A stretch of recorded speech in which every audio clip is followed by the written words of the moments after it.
Lately, I've been thinking about my filmmaking tools. You know, my camera, my lenses, my writing notebook.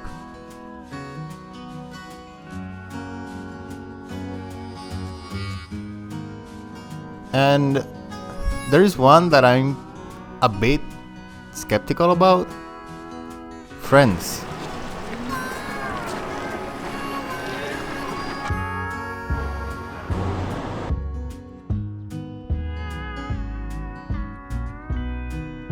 Are friends really that important?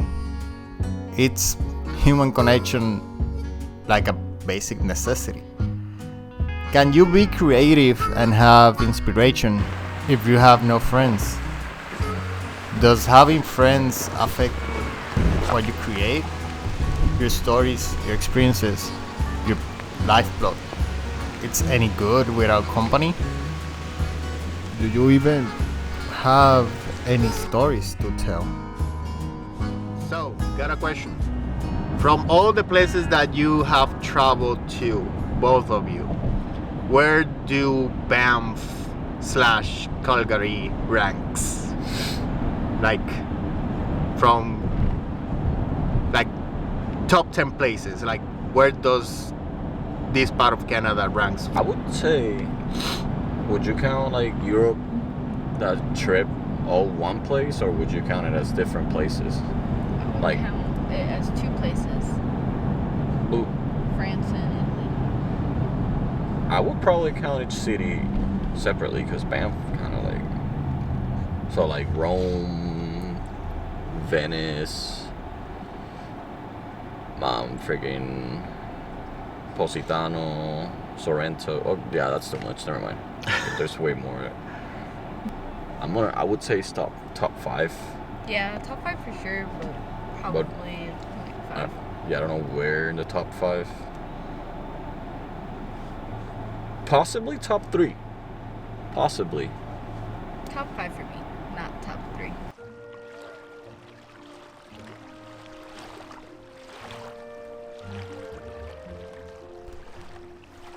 Throughout history, we have had great and very important learners.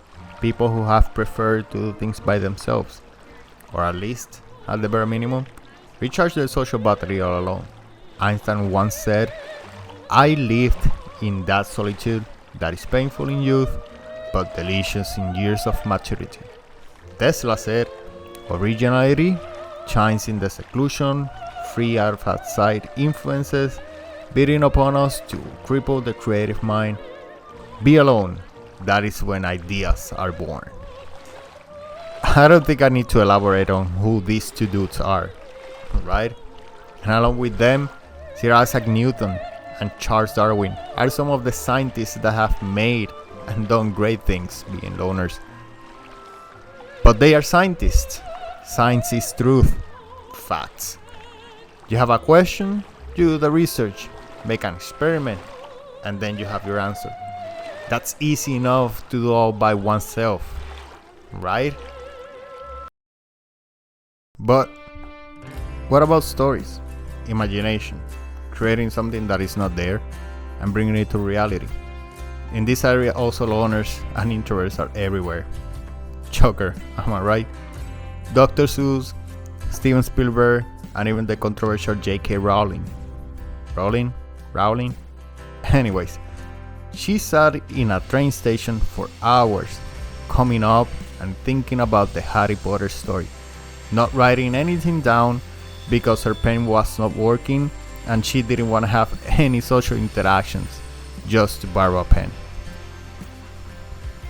Introversion and lonerism seems to go hand in hand with the creative process and the development of new ideas. Makes sense. When you don't have distractions, you're just there, alone with your thoughts. Which isn't always a good thing, right? But for creating, it's great. Well, that's assuming you're not a big procrastinator.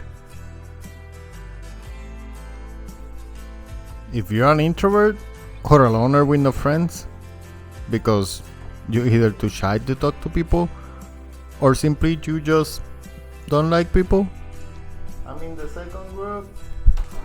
You can take that idea that you got in the shower and sit down and develop it. Not worrying that your phone is gonna ring or that you might get a text from anyone inviting you anywhere. Remember, you don't have no friends.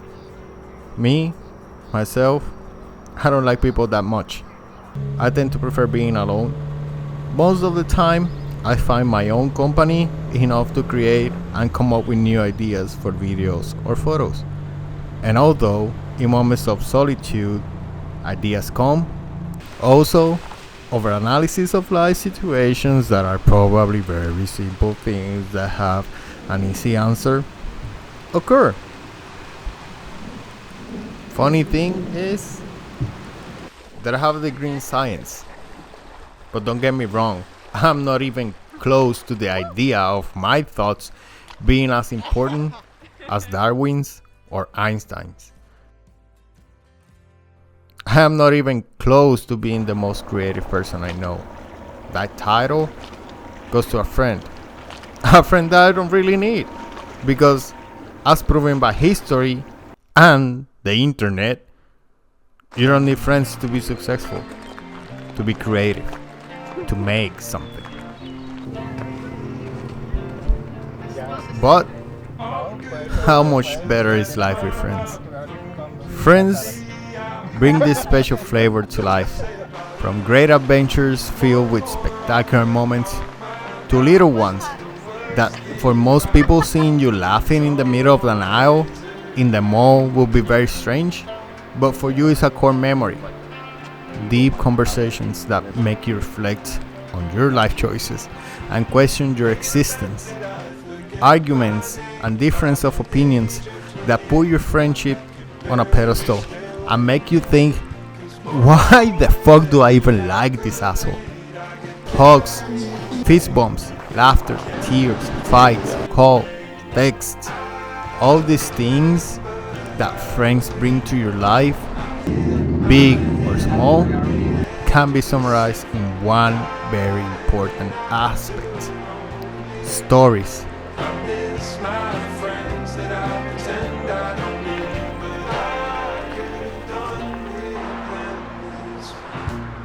Friends bring you stories and memories. And is that not what we are at the end of the day?